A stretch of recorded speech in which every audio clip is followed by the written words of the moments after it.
वक्फ संशोधन कानून से जुड़ी बड़ी खबर सामने आ रही है। मोदी सरकार ने सुप्रीम कोर्ट में जवाब दाखिल कर दिया है। ये बड़ी खबर है। वक्फ संशोधन कानून को चुनौती देने वाली याचिकाओं पर केंद्र सरकार ने सुप्रीम कोर्ट में ये जवाब दाखिल किया है। दरअसल सुप्रीम कोर्ट ने केंद्र सरकार को 7 दिन का वक्त दिया था जवाब दाखिल करने के लिए, और उस पर ही अब ये हलफनामा जो है वो केंद्र सरकार की तरफ से सुप्रीम कोर्ट में दायर किया गया है, जिसमें कोर्ट में दायर याचिकाओं में जो तमाम आरोप केंद्र सरकार पर लगाए गए हैं, इस हलफनामे में, इस जवाब में केंद्र सरकार ने उन तमाम आरोपों को सिरे से खारिज किया है, पूरी तरीके से नकार दिया है। वक्फ एक्ट की वैधता को चुनौती देने वाली याचिकाओं को खारिज करने की मांग भी मोदी सरकार के जरिए इस जवाब में की गई है। यानी यहाँ पर बड़ी खबर यह है कि सुप्रीम कोर्ट में वक्फ संशोधन कानून को लेकर जो याचिकाएं दायर की गई थी उस पर सुनवाई हुई थी और केंद्र सरकार से जवाब मांगा गया था, और अब केंद्र सरकार ने ये हलफनामा दायर कर दिया है। ये जवाब जो है सुप्रीम कोर्ट को दे दिया है वक्फ संशोधन कानून को लेकर, जिसमें ये उन्होंने कहा है कि जो भी याचिकाएं हैं, जो आरोप केंद्र सरकार पर लगाए जा रहे हैं कि दरअसल ये जो संशोधन है कानून जो लाया गया है वो इसलिए लाया गया है क्योंकि सरकार मुस्लिमों की संपत्ति हड़पना चाहती है, वो वक्फ की जमीनों पर कब्जा करना चाहती है, लेकिन ये तमाम आरोप गलत हैं। ये केंद्र सरकार की तरफ से जवाब दिया गया है। साथ ही साथ ये भी मांग की गई है कि जो भी याचिका वक्फ संशोधन कानून को लेकर दायर की गई हैं उन्हें खारिज किया जाए, और साथ ही साथ सरकार ने सुप्रीम कोर्ट से अंतिम फैसले की मांग की है और यह भी अनुरोध किया है कि इस कानून पर रोक ना लगाई जाए। यानी जो मांग याचिकाओं के जरिए हो रही है वो ये हो रही है कि वक्फ संशोधन कानून जो सरकार ने जारी कर दिया है, नोटिफिकेशन जो लागू हो चुका है, दरअसल उसे रद्द किया जाए, लेकिन सरकार की मांग ये है कि उस पर किसी तरह की कोई रोक ना लगाई जाए।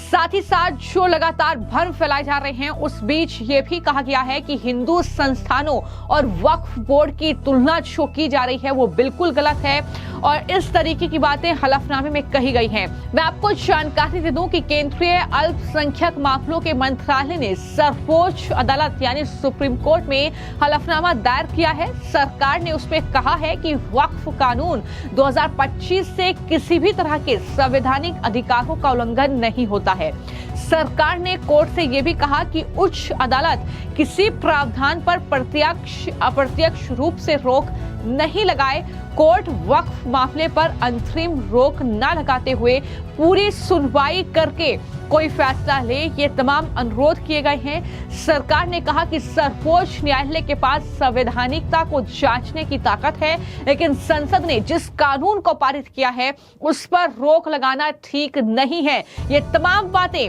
जो है केंद्र सरकार की तरफ से, क्योंकि मोदी सरकार ही ये वक्फ संशोधन जो बिल है वो संसद में लेकर आई। संसद में बाकायदा इस बिल को पास कराया गया। राष्ट्रपति के हस्ताक्षर के बाद ये कानून तैयार हुआ और उसके बाद ये देश भर में लागू हुआ। लेकिन जैसा कि हमने देखा कि असदुद्दीन ओवैसी से लेकर ममता बनर्जी की पार्टी से लेकर कांग्रेसी और आम आदमी पार्टी के नेताओं ने इसके खिलाफ सुप्रीम कोर्ट में याचिकाएं दायर की। उसमें कपिल सिब्बल जैसे वरिष्ठ वकील थे जिन्होंने याचिकाओं की पैरवी सुप्रीम कोर्ट में की। इसके अलावा हमने देखा कि all India Muslim personal law board से लेकर तमाम अलग अलग मुस्लिम संगठनों ने इस कानून को रद्द करने की मांग करते हुए ये याचिकाएं सुप्रीम कोर्ट में दायर की, और सुप्रीम कोर्ट में इन याचिकाओं पर जो लगभग 70 याचिकाएं थी उन पर सुप्रीम कोर्ट में 2 दिन सुनवाई हुई, और सुनवाई के बाद सुप्रीम कोर्ट ने मोदी सरकार से जवाब मांगा था, जिसके बाद ये जवाब अब दाखिल किया गया है, जिसमें जवाब जो दाखिल किया गया है, जो हलफनामा दाखिल किया गया है, उसमें दरअसल ये भी कहा गया है कि यूजर द्वारा वक्फ के खिलाफ जानबूझकर उद्देश्यपूर्ण और जानबूझकर भ्रामक बयानबाजी की कड़ी निंदा जो है वो की गई है। यानी साफ तौर पर यह कहा गया है कि जो भी याचिकाएं सुप्रीम कोर्ट में दायर की गई हैं उसमें वक्फ संशोधन कानून को लेकर जानबूझकर ये इस तरह की गलत बयानबाजी की गई है, गलत चीजें कहीं ना कहीं लोगों के बीच पहुंचाई जा रही हैं, गलत अफवाह उड़ाई जा रही है और ये निंदनीय है। साथ ही ये भी कहा है कि नए वक्फ संशोधन कानून 2025 में यूजर द्वारा वक्फ के खंड को खत्म करने की वैधता की पुष्टि करते हुए ठोस कारण जो है वो इस हलफनामे में बताए गए हैं। तो ये केंद्र सरकार ने सुप्रीम कोर्ट को बताया कि वक्फ अधिनियम में संशोधन एक संसदीय पैनल द्वारा गहन अध्ययन के बाद लाए गए हैं। यानी ये जो वक्फ कानून में संशोधन किए गए हैं ये कोई ऐसे ही बिल नहीं लाया गया है, इस पर गहन चर्चा हुई है, जेपीसी का गठन हुआ है, गहन अध्ययन किया गया है, जो अलग अलग मुस्लिम संगठन हैं उनसे राय ली गई है, विपक्ष के नेताओं का पैनल बनाया गया है और ये संसदीय पैनल ने गहन अध्ययन किया है,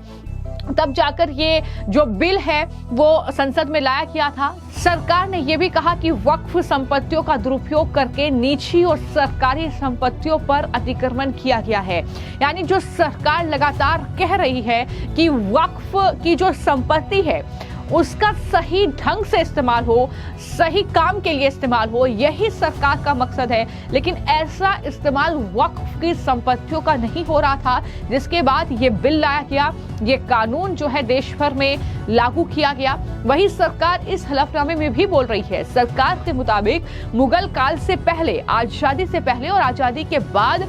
कुल कितनी संपत्ति वक्फ ने बनाई है उसकी पूरी जानकारी इस हलफनामे में दी गई है और कानून पर रोक लगाना ठीक नहीं है, ये भी सुप्रीम कोर्ट से अनुरोध जो है वो कहीं ना कहीं केंद्र सरकार ने इस हलफनामे में किया है और कहा है कि संसद ने यह सुनिश्चित करने के लिए अपने अधिकार क्षेत्र में काम किया है कि वक्फ जैसे धार्मिक न्यासों का प्रबंधन सही तरीके से हो। सरकार ने कहा कि बिना सोचे समझे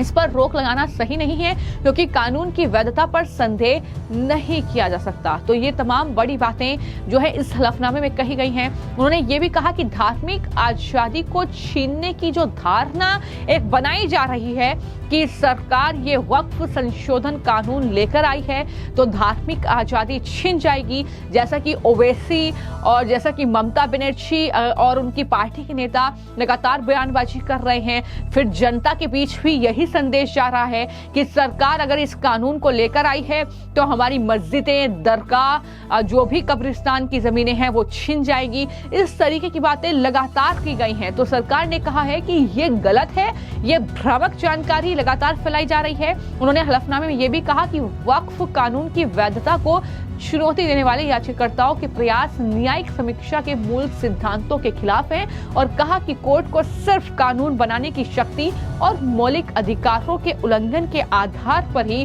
किसी कानून की समीक्षा करनी चाहिए। यानी यहाँ पर ये अहम बातें सरकार की ओर से की गई हैं, जिसमें यह कहा गया है कि सिर्फ कानून बनाने की शक्ति और मौलिक अधिकारों के उल्लंघन के आधार पर ही कानून की समीक्षा होनी चाहिए, ना कि इस आधार पर होनी चाहिए कि लोग क्या कह रहे हैं। तो लोग भ्रामक जानकारी दे रहे हैं, उसके आधार पर का जो सुप्रीम कोर्ट है वो किसी भी तरह का कोई डिसीजन ना ले, ये अनुरोध किया गया है। सरकार ने यह भी कहा कि याचिकाएं इस गलत धारणा पर आधारित हैं कि संशोधन धार्मिक स्वतंत्रता के मौलिक अधिकारों को छीन लेते हैं। तो कुल मिलाकर अब सुप्रीम कोर्ट में जो ये हलफनामा केंद्र सरकार ने दायर किया है, इसमें कई चीजें स्पष्ट कर दी हैं कि ये जो कानून है ये संसद से पास हुआ है और इस तरीके से ये संशोधन कानून बना है। ऐसे में ये जो याचिकाएं हैं ये सिर्फ इस बेसिस पर दायर की गई हैं क्योंकि लगातार दावे किए जा रहे हैं कि सरकार जो कानून लेकर आई है उससे हमारी संपत्ति छिन जाएगी, वक्फ की संपत्ति पर सरकार कब्जा कर लेगी, तरह तरह की बातें की गई हैं। लेकिन असल में कानून किस बेसिस पर बनते हैं, क्यों बनाया गया है, इन तमाम बातों की समीक्षा होनी चाहिए और उसके बाद ही सुप्रीम कोर्ट इस पर निर्णय ले। तो ये कहीं ना कहीं एक तरीके से स्पष्ट कर दिया है केंद्र सरकार ने कि सोच समझकर फैसला सुप्रीम कोर्ट को जरूर लेना चाहिए, ना कि ओवैसी क्या बोल रहे हैं, ममता बनर्जी क्या बोल रही हैं, या फिर आम आदमी पार्टी क्या बोल रही है, या फिर याचिकाकर्ता क्या बोल रहे हैं। तो कुल मिलाकर देखना होगा कि हलफनामा दायर कर दिया गया है। उसके बाद अब सुप्रीम कोर्ट इस पूरे मामले को लेकर क्या फैसला सुनाती है। नजरें सुप्रीम कोर्ट पर गड़ी हैं जब तक कि इस वक्फ संशोधन कानून को लेकर दायर याचिकाओं पर फैसला नहीं आ जाता। फिलहाल आपकी इस खबर को लेकर क्या राय है, हमें कमेंट बॉक्स में जरूर लिखें। धन्यवाद।